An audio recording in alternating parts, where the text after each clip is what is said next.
All right, guys, let's check out this pretty crazy yet very cool Seiko 5KX. This is the Street Fighter edition, the Ken version. So there's, what, 6 different Street Fighters from the video game? You guys know the video game, right? I don't know. Maybe I'm dating myself.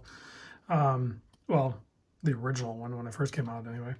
This is the srpf20, had a suggested retail price of $440, and it is the 5 Sports model.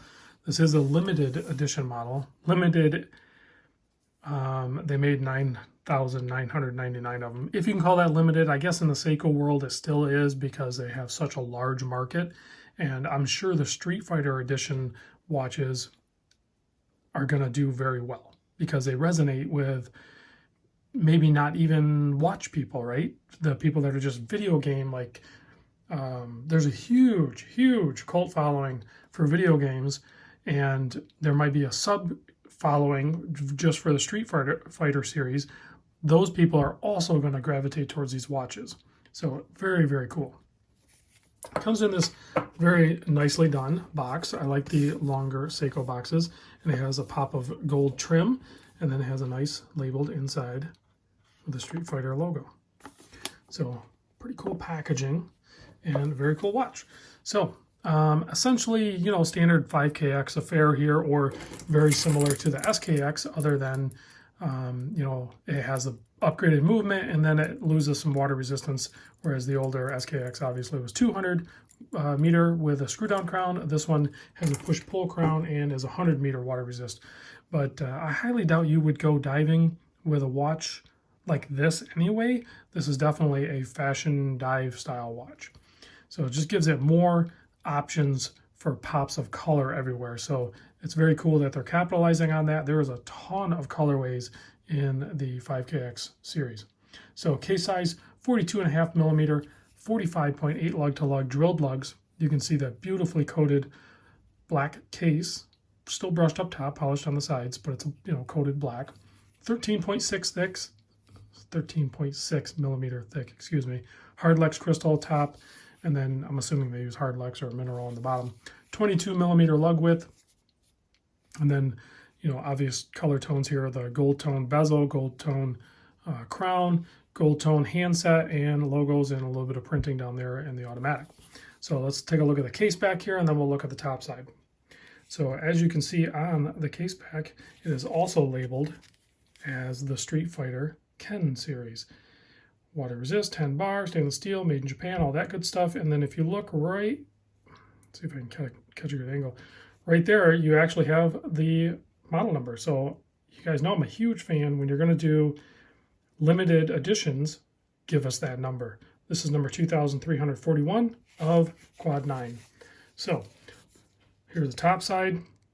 You can see you have a almost gloss. I mean, it's might as well be gloss, I guess, dial with a really cool red. It's kind of like a metallic type red. Surround indices, blacked out handset in the center. When I'm saying blacked out, I mean to the loom. So the loom on this is going to absolutely suck. Black day date wheel with the white print, but those pops of red additionally done. I mean, they could have just did the outline of the indices in red and that would have been enough, right? But the fact that they added the circles and then the lines with the half circles, I think really adds to the dynamic of the dial. And then you have a brighter red chapter that actually lines up and a black with red trimmed bezel insert. So the black, red, and gold just really works well together. I think that's an excellent color combination. So let's zoom back out here. 120 click bezel. Standard Seiko affair. You guys know that feel if you've ever handled the Seiko. They pretty much all feel the same.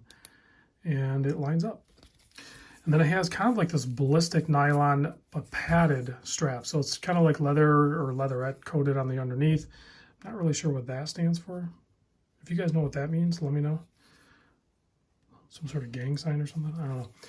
You have a sewn-in keeper and then a floating keeper. Matching black hardware. Black stitching. Black leather strip up top here to help protect the holes.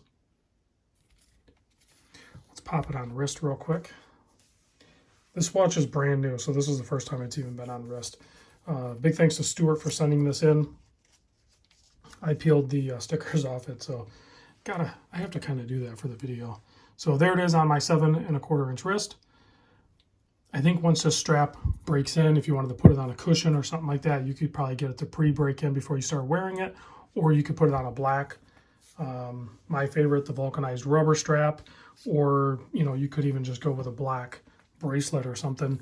But there's a ton of really cool red straps you could go on here as well. So I mean, NATO straps or whatever, if you wanted to preserve, because let's be honest, most people that buy this are probably not going to wear it. It's going to be more of a collectible type thing, maybe displayed next to their Street Fighter action figures in their case or something like that. That's where a lot of these are going to end up living.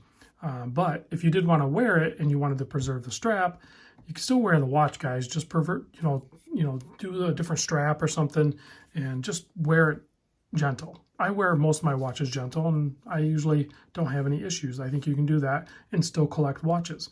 My buddy Michael from Desire 68 channel, he's a classic case of that. His watches look probably better than when he actually bought them because of how he wears them and he cleans them. It's risk management. Of course, you always have the risk of actually damaging it or something like that, but you also get to enjoy the watch other than just throwing it on a shelf somewhere to look at it. Wear it once in a while. I think it's very cool looking, and it would certainly be a conversation piece. This is going to catch the eye of non-watch people, especially when it catches light like that, and you get that pop of red with the gold, and then the black case and everything. People are going to notice this. I think it's very good looking. It's one of those things, you could wear this watch for 10 years. No one's ever going to say anything. You wear this for 20 minutes, and somebody might say, hey, that's a cool watch. It's just one of those weird watch things. I think most watch guys will know what I'm talking about. That's why occasionally you just got to kind of mix it up a little bit and go with something bold and bright. Just, I don't know. Not that I'm looking for people to notice, but if somebody says, hey, nice watch, I dig it. And I know you guys do too. Heck, I wore this watch today. Bold and bright, right? But it matched my uniform, so. Anyway, guys, thanks for watching. Big thanks to Stewart for sending this in. I'm going to shut the lights off, but I'm telling you, I checked this on that blacked out 5KX. Like, the lume is, I mean, to the naked eye, I mean, I guess maybe you're seeing it on the camera, but to the naked eye, I don't see anything. And, the other thing I just noticed, there is no lume on the, oh, there's no indice there. Oh, geez, I barely even noticed that. So there's no indice over here at the 9. I don't know why I didn't notice it before. It actually kind of balances out the dial. I kind of dig it. All right, guys, thanks for watching. I'll catch you on the next vid.